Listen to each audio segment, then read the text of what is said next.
Good Monday afternoon to you. Hope you had a great weekend. Thanks for joining us on Sports4CLE. Wasn't always pretty. The Browns got it done. Still very much alive in the AFC North as well as the wild card chase. Plenty of Browns talk coming up about that win over the Ravens. A little later in the show, we will be joined by Kevan Arnold from the Voice of the Land podcast. Let's head into the Browns locker room after that 24-22 win over the Ravens and listen to Kevin Stefanski addressing his team. They're 1-0 in December. Good job. 1-0 in December. Right? Starting off that run, 1-0. Good job. Now, +1 in the turnover margin. Right? That's how we're going to win this game. How about that defense? 2 takeaways. Number 95 decided to do it on his own. Sack, fumble recovery, touchdown. Okay, they were 1 of 12 on 3rd down. Okay? At the end of the game there, right? We get a huge sack by number 90. Yeah. And then a huge 4th down by number 21.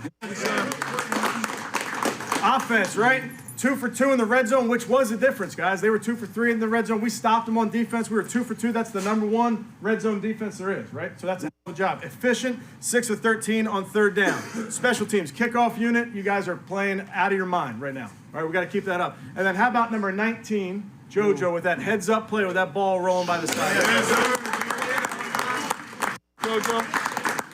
That's the smart part. A smart, tough, accountable, resilient team. And we need that resiliency. We need it. That's what the NFL is, guys. It's never easy, okay? It never is, all right? It's hard. And when it's hard, what do we say when it's hard, Case? Good. It's hard. That's what we want, okay? Now, if we stick together, if we share in these wins, right? We got a chance because this is a good football team in here, okay? Hey, I appreciate how this team fights. Fight, scratch, and claw for every single inch, okay? Appreciate you guys. Team on 3. 1, 2, 3. All right, Kevin Stefanski in the locker room yesterday after the win against the Ravens. Let's welcome in Dan Labbe, Browns beat reporter for Plain Dealer and cleveland.com. Dan, hard is good. I don't know if you need to make it quite that hard, though. That second half was kind of painful to watch. Yeah, and it's something we've seen before with this team, even going back to last year where they built big leads. And for whatever reason, I'm thinking of Tennessee, even that Pittsburgh playoff game and, against Kansas City this year, they had a big lead and they actually ended up losing that game where they've just had trouble kind of closing teams out. And, yesterday, that onside kick, it just reminded me, Justin Tucker is probably the scariest man in football, which you'd think you'd never say about a kicker, but Baltimore maybe had to get to the 45-yard line to have a shot to maybe steal that football game. It's little things like that, making sure you get that onside kick or just figuring out a way to get Tyler Huntley down one more time that can win you a game. But the Browns hung on. Everybody gets to breathe a sigh of relief today. Absolutely. The main thing is at the end of the day, it doesn't say how. It says that you are now 7-6, a game out of first place in the AFC North with everything that's gone on. Well, Kevin Stefanski again met with the media today and talked about that win over the Ravens. Great to come away with a win versus a division opponent, a really good football team. Obviously late in the game, you don't want it to go to an onside kick and them getting the ball. But I thought the defense made a great stop there to end the game. So a lot of good stuff to build off of, and then got to really turn the page quickly because we got another AFC opponent at our place with the Raiders coming in on Saturday. And again, points to the defense. The defense played really, really well. I know Huntley running all over the place isn't something you want to see, but again, they got a guy that's darn near Lamar Jackson running the football when he has it in his hands. Yeah, he was incredible, and a couple defensive players said he might have even been faster than Lamar Jackson. Lamar's kind of a big he's a big run. He's obviously got that speed, but he's got a lot of size too. Huntley is just really fast, and we saw that on display. And for this defense to just make those plays in those moments, obviously there was the Clowney sack. There was the Denzel Ward play on 4th down, but Takk McKinley forcing that fumble at the start of the second half when Baltimore had driven deep into Browns territory and getting the football back for this offense. All of those things matter and all of those things add up. And this is 2 weeks in a row where this defense was able to shut down the Baltimore Ravens offense for the most part. And, they're just playing really good football right now. Joe Woods was under some heat earlier this year, and him and his unit have absolutely responded. Really, outside of that New England game, they've been great for the last 2 months. Yeah, that's I agree. Again, would love to see them be even more aggressive, but can't really quabble with the results. Baker Mayfield yesterday talked about the win and, just finding a way to get a win. The point is to win a football game. If you have more points than the other team, you've accomplished your goal. We did enough to win the game, so that's, check that box off. But got conservative. I think we need to, put that team away. We got ahead early. Just need to capitalize when the defense is playing like that and holding them to points, and we need to, put it away. That's what good teams do, so we need to improve on that. But we were better in the red zone today and on third down. That's something that obviously I've talked to you guys about. So we just need to play better in those situations to put the game away. What do you like most that you guys did offensively in the first half, Baker, that gave you that big lead? Besides the first 2 drives, we were in 2 third and longs, which it talked about, trying to stay out of those. We were in 2 third and longs on the first 2 drives. Obviously, the penalty bailed us out with Donovan on the defensive pass interference. But I like that we were efficient on first and second down for the most part, and we kept in manageable third downs. That's why we were a lot better today, so we need to continue improving on that. And, Dan, that first half, I honestly thought the Browns were going to almost put one on the Ravens yesterday. And I thought it would be similar to the Bengals. And after that first half, I'm like, yeah, this is what I expected. And then it just seemed like they were playing not to lose the entire second half.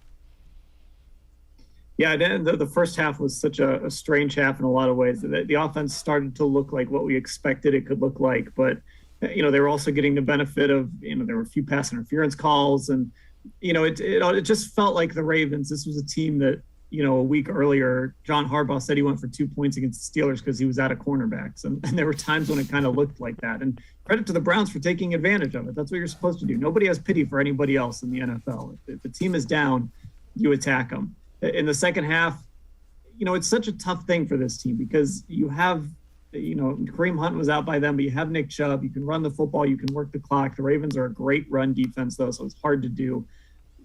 I just don't know what the Browns want to do in the second half sometimes. Do they want to kind of keep their foot on the gas and throw the football around a little more? Or do they just kind of want to run the ball and sort of keep that clock rolling? And I felt like yesterday was sort of another example of that. Yeah, I think it's almost to the point of, okay, we have this in hand as long as we don't do anything stupid. We have the game won. They almost did something stupid with that onside kick late in the fourth quarter. The injury update is lengthy, so let's take a look at this. Kareem Hunt and Troy Hill unlikely to play against the Raiders. They are week to week with their injuries suffered in the game against the Ravens. Greg Newsome, Anthony Schwartz remain in the concussion protocol, so who knows when they might be available. Harrison Bryant is progressing, but won't know much until they get back on the field if he might be available. Anthony Walker, David Njoku, Jamie Gillen, still all on the COVID restricted list. No update on them at this time. But I will say the choice of the punter being Dustin Colquitt was quite good. He was impressive. Number inside the 20, some inside the 5. I'd like to see more of that for the Browns. Yeah, I think he put a little pressure on Jamie Gillen in this game. Gillen has been really up and down this year. He certainly, he got off to a rocky start, kind of turned it around a little, but has always struggled with consistency throughout his career. It's something that Mike Prefer has talked about ever since he's gotten here, is that consistency.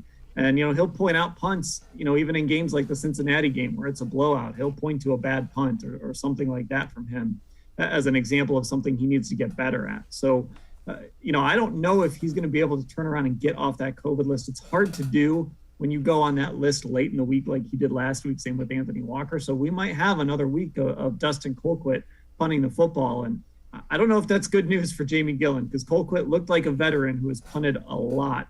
And, that's exactly what he is. Yeah, it was good. That field position played a factor in that first half as well. All right, let's take a look at some projections to win the AFC North. Ravens 8-5, a game up on the Browns and the Bengals, still better than 50%. And this, according to ESPN, tweeted out by Jameson Hensley. Browns now up to almost 25% as the second most likely to win the division. Bengals 18.2, Steelers 5.1. Again, that's from the ESPN Football Power Index. And Dan, the more you look at it, I mean, if Lamar Jackson is banged up, I'm not saying if he can't play, if he is hobbled, that offense is significantly different than it normally would be. So everything's lining up with, can the Browns beat the Raiders? Can the Browns beat the Steelers? Can the Browns beat the Bengals? I'm not even putting the Packers in that list, and I'm not giving away that game. But if they win the 3 AFC games, and especially the AFC North games, they're going to have a pretty good chance at winning the division. They are. And with Baltimore, even with Lamar Jackson, he was struggling to begin with. And so there's a lot of questions with that team, and they just keep running out of guys. And it doesn't get better for them, week to week. So they play the Packers this week. They play the Bengals. Then they have to play the Rams. And then they end with the Steelers. And, of course, we saw the Steelers beat them a few weeks ago. That's a really difficult finishing schedule for that team. And they've fought and they've battled. They've been a great story this season. But the reality is, they just might be done. I don't know for sure, but especially if Lamar Jackson is hurt, I don't know how many more games they win. This thing could come down to Cincinnati in the final week of the season. So Browns fans should probably keep that Sunday night open, because if that game ends up being for the division, I would imagine that NBC would want that game in that flex spot in week 18 on Sunday night. And, what more could you ask for? This season has been really difficult. If you can get it to week 18 with a chance to win and get in, you'll take it. Yeah, again, as up and down and all over the place as the Browns have been. Now, 4 games left, and it's all still right in front of them as long as they are able to string together some good football. Dan Labbe, Browns beat reporter for Plain Dealer, cleveland.com, and I are going to step aside, take a quick time out. On the other side of the break, we'll take a look and a listen. Baker Mayfield talked to Kurt Warner just about this year on NFL Network yesterday. We'll hear from him. Plus, the Browns' struggles in the fourth quarter just seem to continue. They can't score. We'll dive into that. Sports4CLE will be right back. Stay with us. Welcome back. Back to new friends, new classroom, and learning new things. Back to wearing shoes, man, like real shoes. Back to rushing to class. Back to having questions. Lots of questions. Back to vending machine dinners. Back to too much caffeine. Too late at night. But feeling like it was a night well spent. Back to pursuing your dreams and taking control of your future. Come back to go forward. Try C, where futures begin.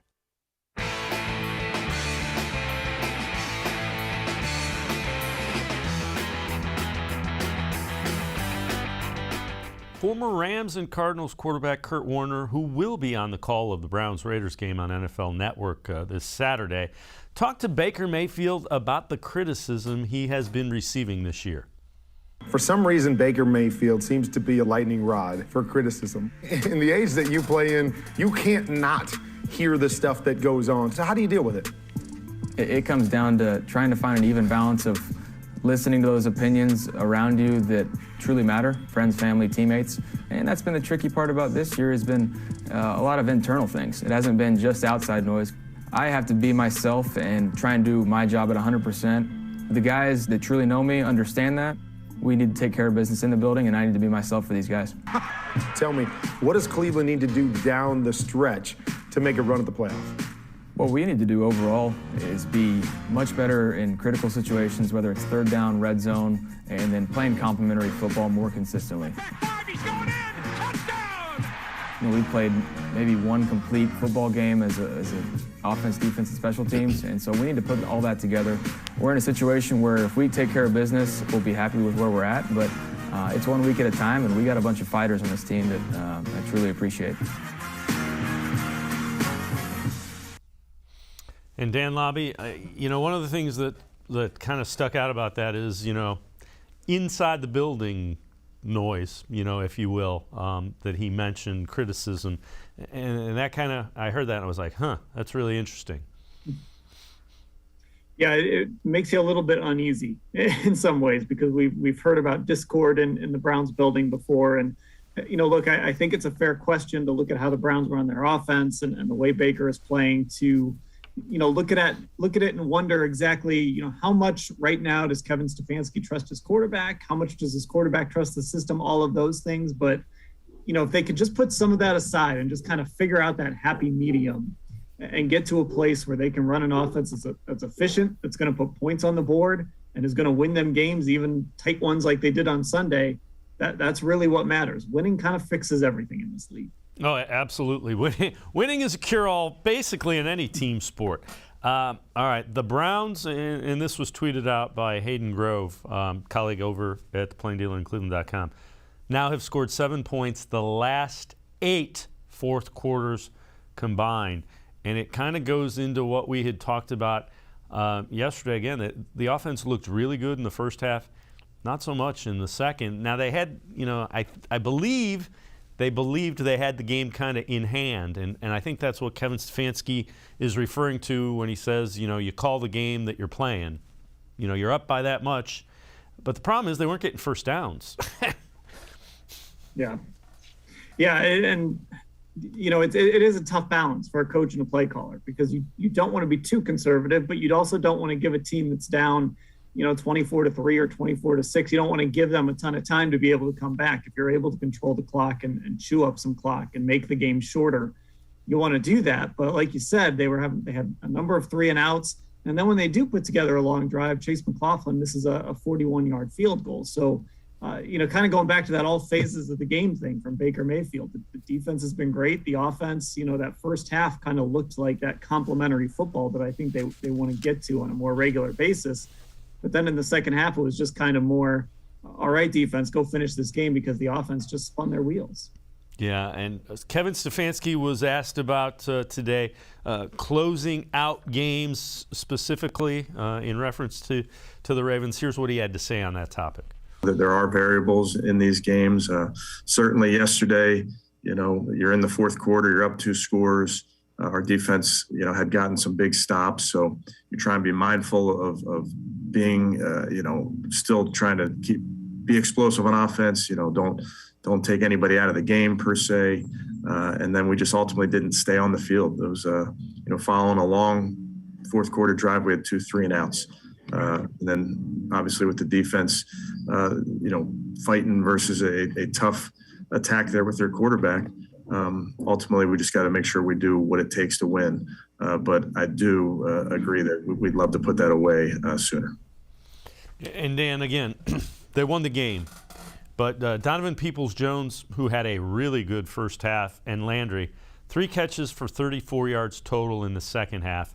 For the game, that combination, 10 catches for 131 yards. That kind of shows you that they just weren't going downfield again. Yeah, it didn't feel like it. And, some of it is Donovan Peoples-Jones, as good as he's been, there are some consistency issues there, but he had a great game yesterday. And I have to imagine, again, with that secondary, like I talked about, John Harbaugh admitted they were out of corners a week ago. You should be able to get some stuff down the field and take a shot. So even if you want to run on first down, take a shot on second down, and then, run on third down to keep the clock moving, whatever it is, there are opportunities there to take a shot. And, Jarvis Landry finally got in the end zone, finally got his first receiving touchdown. Kind of keep riding that a little bit, get the football in his hands a little, allow him to do to make some plays with the football in his hands, like we know he can do. There just wasn't a lot of creativity in what they tried to do in the second half. And it has been a trend where they've been very creative, very explosive in the first halves of games. And then in the second half, in these games where they have big leads, they will go into a shell a little bit. Now, and again, backup quarterback was in Tyler Huntley. You don't really know what you're going to get. He ended up being pretty athletic. Do you think they got too conservative? I mean, I certainly the backup quarterback and the big lead factor into how you call the game, without question, as it should. But at what point do you go, this is getting a little too close? Yeah, I think they got conservative. I don't know if they got conservative to the extent that, it was ridiculous, but at the same time, it is that seeking out explosive plays. And I think that's what they were lacking. So they were throwing the football, and, Baker had some times when a pass was called and he scrambled. So those, of course, go down as runs. So that run pass ratio is a little bit off, but there just wasn't anything explosive. And that's what you really need to be in the modern NFL. You've got to have explosive plays. And I kind of think back to that Chargers-Bengals game we probably all watched during the bye week where the Chargers built that big lead and Cincinnati came back. But LA is always kind of looking for those explosive plays. So, when the Bengals kind of crept back into the game, the Chargers responded with big plays and they opened the game back up. And that's just something the Browns haven't shown the ability to do. All right, so Kevin Stefanski was also asked about Chase McLaughlin. He still is his kicker, missed a field goal. Demetric Felton was not catching the ball cleanly in punt returns, so much so that they put JoJo Natson back there. The kick coverage team on kickoffs has been pretty good. How concerned are you about special teams? I mean, keep in mind, you're going to need to beat Raiders, Steelers, Bengals, and one of those 3 games is bound to come down to special teams. How concerned are you about the Browns' special teams? I think it's very concerning. And I think at this point, you've got to just make JoJo Natson your return guy. I think Demetric Felton was struggling with the wind a little bit, maybe the sun. I don't know what it was, but he hasn't really given you a ton in the return game to begin with. And if he's not going to catch the football, he can't be back there. Listen, the margin of error is too close in these games, and we almost saw it on Sunday. You fail to recover the onside kick. Andy Janovich isn't aware of where the football is. It hits him. Baltimore recovers. They needed 10 yards to get Justin Tucker on the field with a chance to win that game, and that's how close the margin for error is in these football games. So at some point, you're going to need Chase McLaughlin to make a kick. You're going to need to make sure that your punt returner and kick returner can just catch the football. You muff a punt, it can change a game. And those are the things the Browns can't afford to have right now. Dan Labbe and I are going to step aside, take a quick timeout. On the other side of the break, we will dive into the defensive side of the ball. We'll talk about how good this defense has been. We'll hear from Myles Garrett as well as Denzel Ward. Myles talking about that comment he made about focus and how his teammates responded. Sports4CLE will be right back. Stay with us. The Ohio Lottery Partners in Education program recognizes role model students and teachers from across Ohio. Nominations can now be done completely online. To nominate a deserving teacher or student, go to ohiolottery.com. In the About section, find Partners in Education. There you will find links to the nomination forms. Students kindergarten through 12th grade can be academic all-stars. Teachers can be honored as a Teacher of the Month. The Ohio Lottery Partners in Education, where stars shine.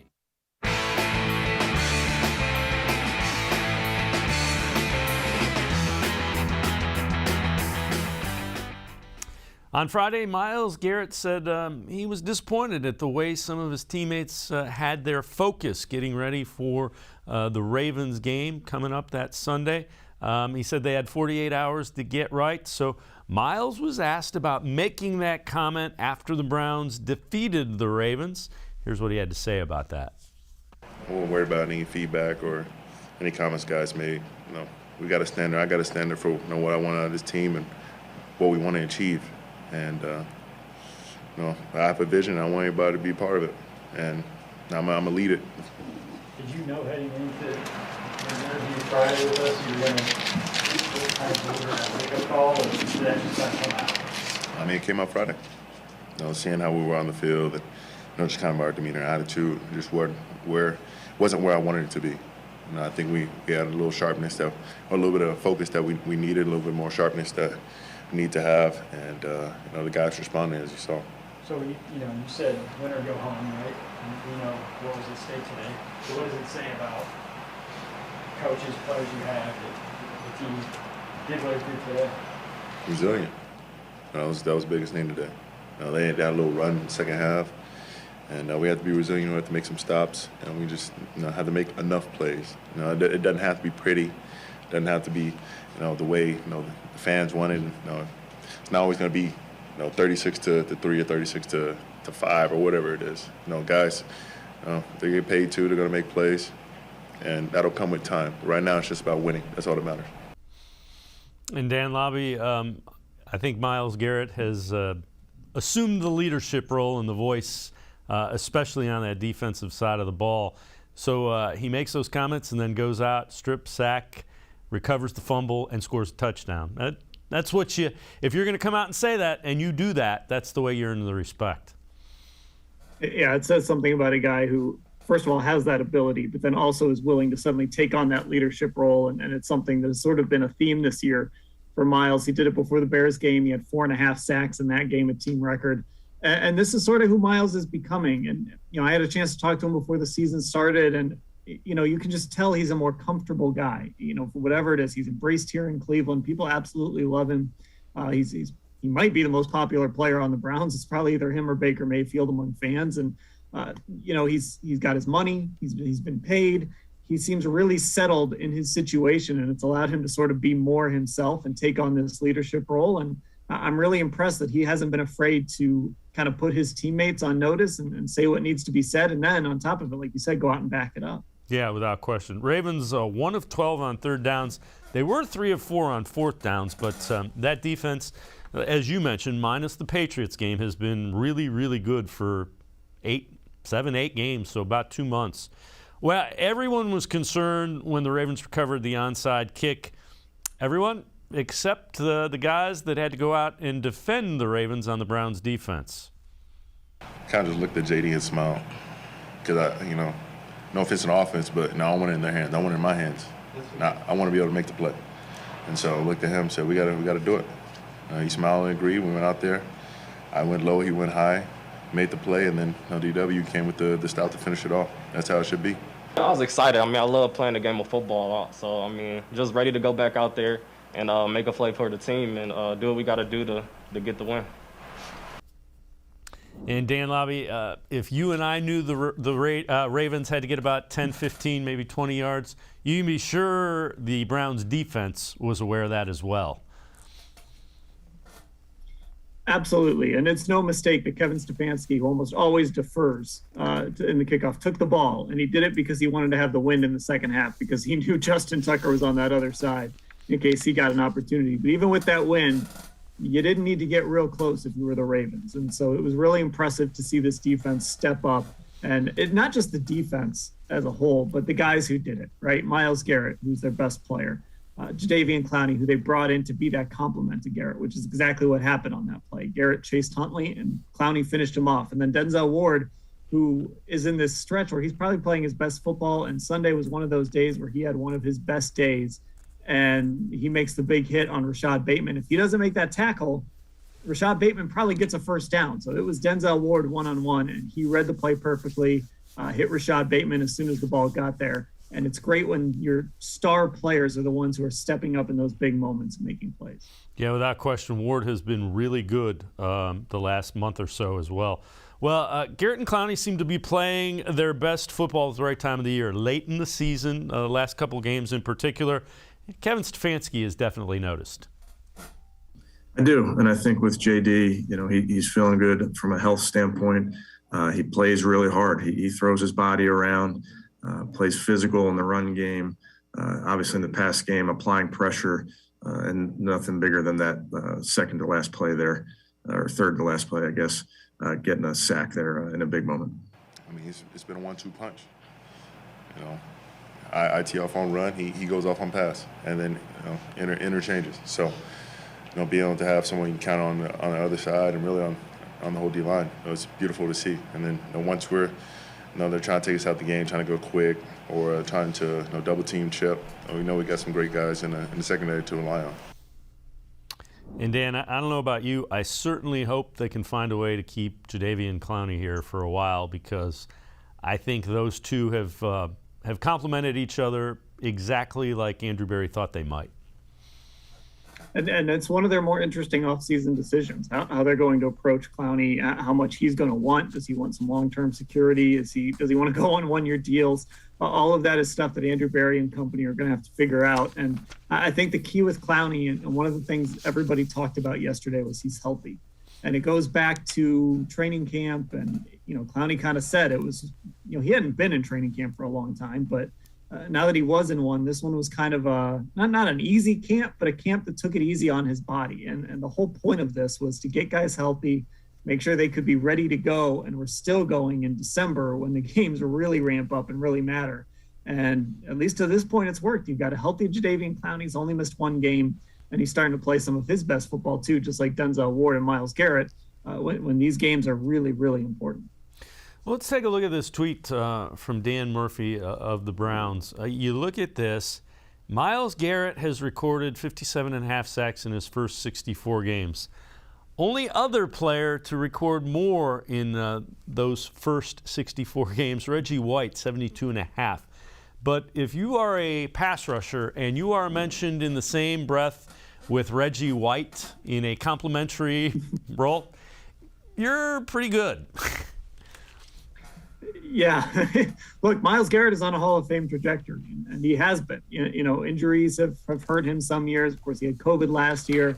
The only thing that's gotten in his way are things that have kept him off the field, the suspension as well, the 1 year. So when he's been on the field, he has played at a Hall of Fame level, and it's only getting better and better. He's in the midst of his best season as a pro. He's going to be in the discussion and maybe should win Defensive Player of the Year this year.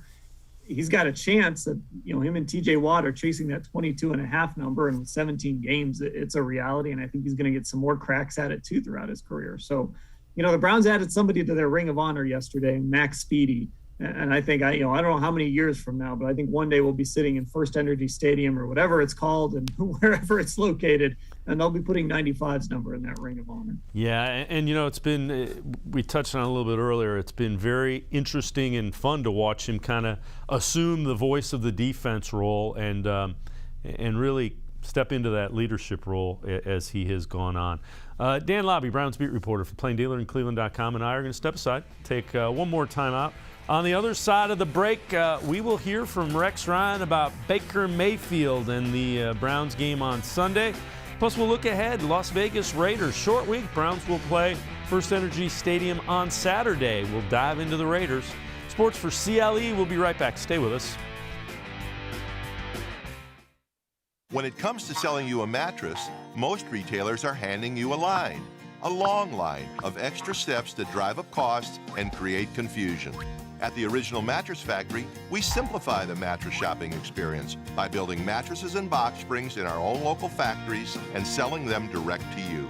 It's short, sweet, and simply makes sense. So experience more than just the mattress store. Experience an original, the Original Mattress Factory.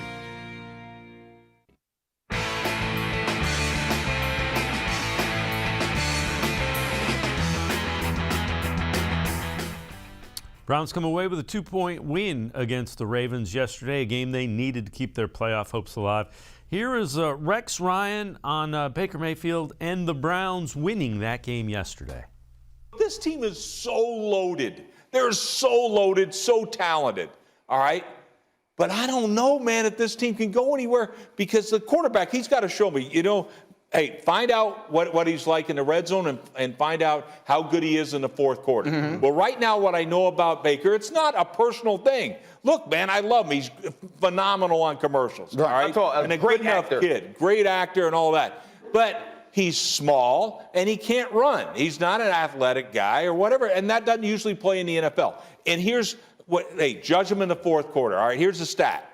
All right, he's 30th in the league in QBR in the fourth quarter. If you think that's good enough to win playoff games and all that, it's not. You want that big contract, you might want to be better than 30th in the league in the fourth quarter. And Dan Labbe, Browns beat reporter from Plain Dealer and cleveland.com. I don't know if you can pin all of that on Baker Mayfield. There have been drops. There have been the play calling hasn't been stellar, but he does need to improve in the fourth quarter. For sure. And, at the end of the day, he's going to be judged on, does this team make the playoffs? Does he win playoff games when his back's against the wall? Can he carry this offense? And, there have been times when he's had opportunities. A couple times in Kansas City, he's had that opportunity. It didn't happen.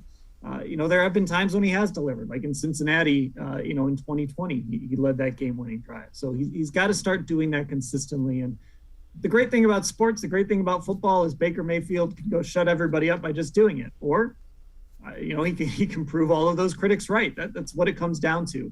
And he's going to get that opportunity here over these next 4 games. And then, hopefully for the Browns, a couple games in January. Yeah, absolutely. And again, if he plays well down the stretch and in the playoffs, not many people will remember, the first 12, 13 games of the season. Everything important is ahead of this team.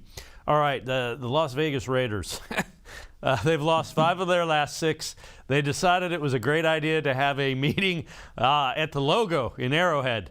And the Chiefs decided it was a good idea to go and stomp them during the game as a result of that. This is a team that is not playing well. Again, they've lost 5 of their last 6. They are in certainly a downward trend. And this is something that has sort of happened to the Raiders over the years. But this year it's even more pronounced because they've had all this adversity around them, from John Gruden, Henry Ruggs. Now, Darren Waller's been out of the lineup. And he's really the guy that's a difference maker in that offense. It's just a really difficult moment for them. And I don't know if that Kansas City, whatever you want to call it, thumping was like the end of the road for them, or if they're still going to show up to First Energy Stadium and have some fight left. I've always kind of liked Derek Carr as a quarterback. I think he's a dangerous guy if you let him be that, but I think this defense should be able to contain him, especially if Waller is unable to go in this game, because he's one of the most dangerous tight ends there is. Yeah, Waller's missed the last 2 with back and knee injuries, so not sure how that's going to go. Derek Carr has been pretty good. Josh Jacobs, running back who was really good a year ago, has kind of struggled for them. And then a guy that's kind of come out of nowhere is Hunter Renfrow, has become really their leading receiver and has been effective. Yeah, he's a really nice player. He does a lot of different things, really versatile for them. I think the one thing you got to keep an eye on with the Raiders is on that defensive side. They've got some guys that can get after the quarterback. Max Crosby is I think he leads the league in pressure still, according to PFF. So he's a guy that can get after it. Yannick Ngakoue, who I think put together that whole, but whatever it was they did on the Chiefs logo, maybe don't do that. The Browns don't have a logo, so I guess I'll avoid that at midfield this week. But when he's not doing that stuff, he can get after the quarterback. So that's really what you have to watch, I think, with this team is, are they going to be able to pressure Baker Mayfield and maybe force him into doing some things he doesn't want to do? They also had 5 turnovers in that game against the Chiefs. So again, when the Browns defense is turning the ball over, good things usually happen. When you look at this, what are some keys to the Browns getting a much needed win? If they get a win and the Ravens, who play the Packers, lose, they're tied for first in the AFC North. Yeah, I mean, here we are. After all of this, they have a chance to be in first place. For all the talk we've had today about the Browns being over-conservative, I think I'm going to go back to that run game. If they can get the run game going with Nick Chubb, this is going to be that opportunity. Dearness Johnson probably going to be the guy behind him, and he's shown an ability to run the ball too. You're coming out of 2 games against the Ravens, who are just impossible to run the ball in sometimes. So I think they should be able to get that element going, and that's going to open up other things. That's going to open up the play action. It's going to open up some of those boots that Baker wants to run. This should be an opportunity, as long as they're able to contain those edge rushers, for the Browns to kind of be able to breathe a little bit and do what they want to do on offense.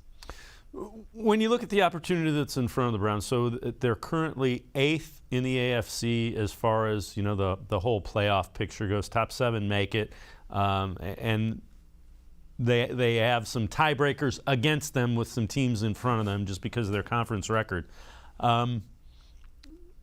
Is this starting to this defense? Let me put it to you this way: do you think this defense is starting to feel like a playoff caliber defense? They are. This absolutely feels like a playoff caliber defense, because you have really your 2 cornerstones. You have your dominant edge rusher and a guy who has really established himself as your number 1 corner. And then you've got some really nice complementary pieces in Owusu Koramoah, who's really emerged and played almost every snap. I think the safety play, at least, John Johnson has gotten better and gotten more comfortable. And so that's settled down a little bit, I think.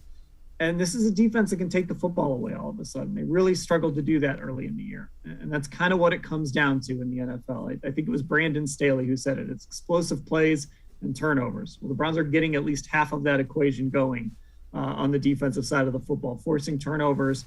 And you've got a guy like Myles Garrett who can go make that play that he made. He can do that again. He's got that ability on any given down, and that's what's really scary for an opposing offense. The flip side of it is we know the run game and the offensive line are good. What is the offense? What's the missing piece to make this, a complete playoff team, a legitimate playoff team that can potentially, put a bit of a run together once they get there? I think it's that consistent downfield threat. And I don't know if that person is going to emerge. I think Donovan Peoples-Jones is going to fill that role and do a good job of it, but he's still kind of in that development phase. So like I said earlier, there's been some inconsistencies, but that catch he made on the sideline on Sunday was spectacular. And you're really seeing that development and that ability to get downfield. If they can start hitting some of those play action shots to him, I don't know, maybe Anthony Schwartz will give them a little something if he comes back from that concussion, although that's starting to get concerning as he's already missed 3 games and he's still in the protocol. But if he's able to come back, maybe he can give them some sort of downfield threat every now and again. But I think that's just the missing element. They've got to find a way to create some plays down the field in the passing game. Yeah, and if you do that, all of a sudden there's going to be more room to run the football with Nick Chubb. Might as well say Dearness Johnson now and Kareem Hunt as well. Yeah, and look, Dearness had a pretty good game yesterday. Didn't put up big numbers, but he broke off one, I know at least one 10-plus yard run, and he's been really good. I thought last year he was a guy that sort of thrived in the system, but then this year he's really kind of grown a little, and he's a guy that can make runs on his own too. So I think being in that room with Stump Mitchell and Nick Chubb and Kareem Hunt, I think he's really grown as a runner. He's really talented. Dan Labbe, Browns beat reporter for the Plain Dealer and cleveland.com. As always, Dan, thanks for the time and the insight. Appreciate it very much. Absolutely. Thanks for having me. All right, Dan Labbe, make sure you read them. Pages of the Plain Dealer as well as cleveland.com. We're going to step aside, take a quick time out. We will continue talking Browns. Kevan Arnold from the Voice of the Land podcast will join us. We will hear from Dan Orlovsky about the Browns offense. We'll also take a look at exactly what that offense did in the second half yesterday. Sports for CLE. We'll be right back. Stay with us. Welcome back. Back to new friends, new classroom, and learning new things. Back to wearing shoes, man, like real shoes. Back to rushing to class. Back to having questions. Lots of questions. Back to vending machine dinners. Back to too much caffeine, too late at night, but feeling like it was a night well spent.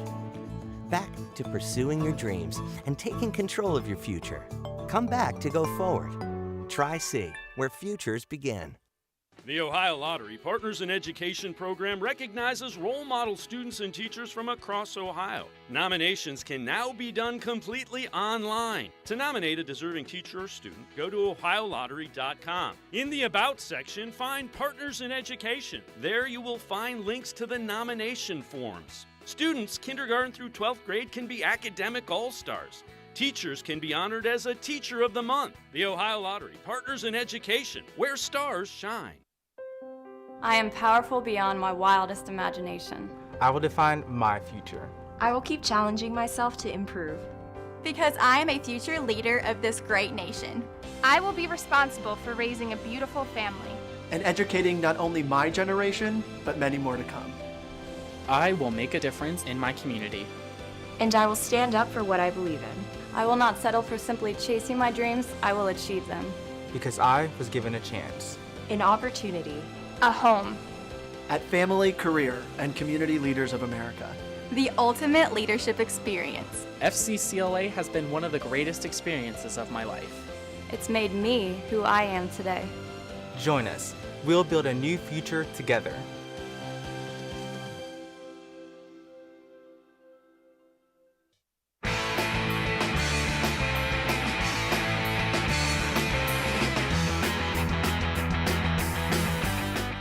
Browns improved to 7-6 on the season with a 2-point win over the Ravens, now just a game behind Baltimore in the AFC North. Dan Orlovsky from ESPN's Get Up on what he's seen from the Browns so far this season. My thing with the football team is this. For all the talent, they've played one complete game this year. Against Cincinnati, like 5 weeks ago. Yeah. We've had games when their defense plays. It was one of those energy games, pseudo, right? Turnovers, offense, post Odell. We've had games when the defense has been fantastic. We've had games when the offense has been fantastic. But only one game when they've done it together. And I'm not banking on them. I'd say this. Indy plays at home against New England this weekend. If Indy wins that game, I don't think the Browns are getting into the playoffs. I think the only team that would get in would be Cincinnati. Let's welcome in Kevan Arnold from the Voice of the Land podcast. Kevin, I'm not buying the Colts just yet. I know Jonathan Taylor is really good. They still have Carson Wentz at quarterback. and I don't think their defense is as good as the Browns. But Orlovsky makes a point. The Browns have not put together, minus the Bengals game, that's the only game where they've played a complete football game, if you will. And their opportunities are running low. They took advantage of the opportunity yesterday. We can talk all we want about the offense, and rightfully so, about their failures in the second half and especially in fourth quarters, but they found a way to win. It is not easy in the NFL to win games. The Browns found a way to win. They gave themselves another opportunity to stay on a track towards the playoffs. That is what we asked of them. That's what we wanted from them, and that's what they did. Can it look a lot better? Oh, yes, it sure can look a lot better, and it needs to, because if they don't put complete games together, they're going to get tripped up along the road. A lot of people have kind of said they need to go 4-1, with maybe that Packers game is kind of that one game that you can afford to lose. You really can't afford to lose any at this point, especially with where you put yourself at 6-6 going into the bye week. But you can't allow these kind of things to then trip you up, or it's going to be the reason that this team doesn't make the playoffs, because they can't find consistency. We've said it back and forth, Dave. In times we've kind of talked consistently inconsistent. Well, consistently inconsistent puts you at home during the playoffs instead of in the dance with a chance to try to go win something, even a trophy. Yeah, and the good news for the Browns, the AFC North, all four teams have brutal Final Four games. They're not alone in that. Everybody that is in that division has a tough game. They're going to be beating each other up. So those Steelers-Bengals game, both of them going to be hugely important. All right, you alluded to the Browns' second half offense. Let's take a look at this tweet. Time of possession, 14 minutes. That means the Ravens had it for 16. 75 total yards and no points. They do have to figure out the second half offense, especially the fourth quarter offense. But what that 14 minutes of possession tells me is they were running the clock, because if you only gain 75 yards and a half and you're able to only be minus 2 minutes of possession, clock is running when you got the ball in your hand. And I get it. You call the game as it is, and you're trying to win, and that's all you're trying to do is come out of there with a win. It almost got him with that onside kick. Almost did, and people have questioned what Andy Janovich is doing. There's a scheme there that I'm sure they're trying to do, but it almost seemed apropos that as the broadcasters are saying that in the Justin Tucker era, the Ravens really haven't collected onside kicks. Really, no team does. It's a very low percentage. You don't see it very often. But in that instance, and with the Ravens coming back against the Browns with their backup quarterback, it just seemed apropos that moment was going to happen. And luckily for us, the ball was in the hand of our defense, or the game determined by our defense, who is playing the best ball of the season right now. The offense is struggling. Special teams has been up and down, but the defense is kind of the group that you have the most confidence in when they go out there on the field. In terms of the offense, I mean, people said that they got too conservative yesterday. I just see a team that doesn't know if they want to go attack or be conservative. They try to attack when they could be conservative and use the run game to their advantage, or use those play action passes to their advantage that they've been able to establish in the Stefanski offense. And then other times where they try to run the ball where you could probably take advantage of what the defense is doing to you. So it's that lack of balance, lack of understanding. It just isn't clicking. It's not clicking from a play calling standpoint, from an execution standpoint, and confidence standpoint amongst the entire offensive unit. Well, James Hudson did get the start at right tackle against Baltimore. Let's take a look at this Pro Football Focus tweet. 35 pass blocking snaps, only 2 quarterback pressures allowed, 0 sacks. The best thing you can say about an offensive lineman is it wasn't like I said, oh, James Hudson's playing right tackle. You didn't notice him, which means he was doing his job. That's the biggest compliment you can give to an offensive lineman game to game. When you don't hear their name, you don't hear the referee saying, whatever number they are, and the commentators kind of mentioning to the audience who that is and mentioning them a lot, and you don't talk about them, that is a good day at the office for an offensive lineman. And again, another, feather in the cap to our offensive line coach, Bill Callahan, because he's taking and getting these guys ready, guys that wouldn't be playing at this time of the year or wouldn't be playing in such a big moment or even in some of the positions they are asked to do along that offensive line. Bill Callahan repeatedly gets these guys ready, gets these guys prepared. And Jedrick Wills last year in a COVID year where he's learning everything on a computer for the most part until they could get together. And, you see James Hudson coming in, another young guy, and everything that offensive line was able to do last year with, Blake Hance coming in and being in a more confident position for himself, and all the transitions they had to make along that offensive line last year and this year. It doesn't seem to lose too much steam, and that is a credit to the players, their attention to detail, and the coaching staff, especially Bill Callahan, for what he is able to do and how he's able to coach up offensive linemen to do what this scheme is asking them to do, or what the NFL is what kind of test it's going to put against them. All right, let's take a look at the Pro Football Focus's highest graded Browns for that game, so Week 14 against the Ravens. Joel Bitonio and Myles Garrett kind of own the 1-2 spots week in, week out, both graded out at above Pro Bowl level. Donovan Peoples-Jones with an 80.6, and Baker Mayfield 80.2. At 3 and 4, John Johnson III steps in at the 5th spot. But Peoples-Jones and Mayfield played very well. Again, would have liked to see more opportunities in the second half for him. It's just me, and I understand you got to coach the situation of the game that you're calling, and that's what Kevin Stefanski would likely say. We do have to end it quicker. We do have to take control of it quicker. But he's calling the game that he thought the game dictated. He's trying to get his team a win, just like every player out there on that field, especially those 5 that we just showed in Pro Football Focus's rankings. I mean, it shows how much goes into the game. Myles Garrett having, a strip sack, fumble recovery, fumble return for a touchdown all in one play, and he's still not even at a 90 graded out by Pro Football Focus. But offensively, you got guys playing well, but, does some of that get skewed because of what they were able to do in the first half versus the second half? Did they do just enough to get those higher grades in the first half over the second half?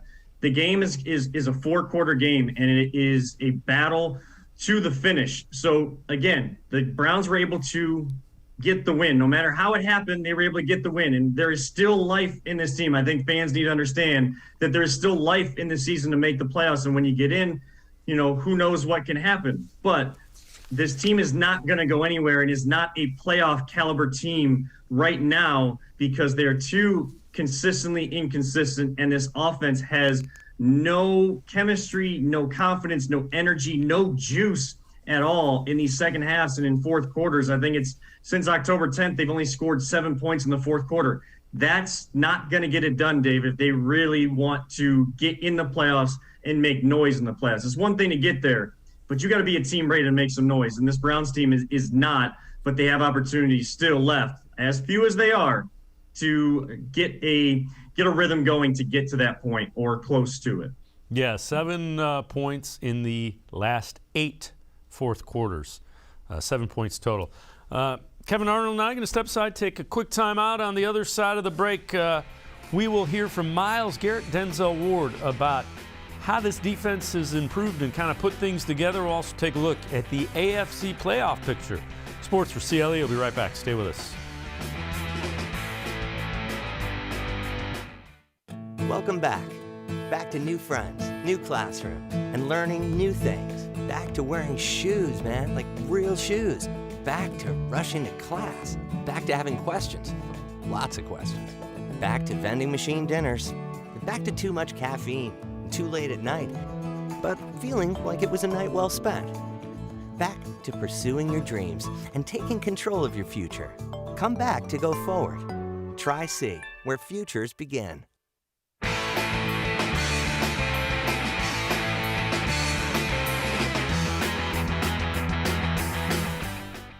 Browns defense led the way in the 2-point win over the Baltimore Ravens. Myles Garrett and Denzel Ward talked about how this unit is starting to put things all together when they need to. It's because that standard is being set. Now it's just got to be consistent. Always reaching the height of our abilities and our talent.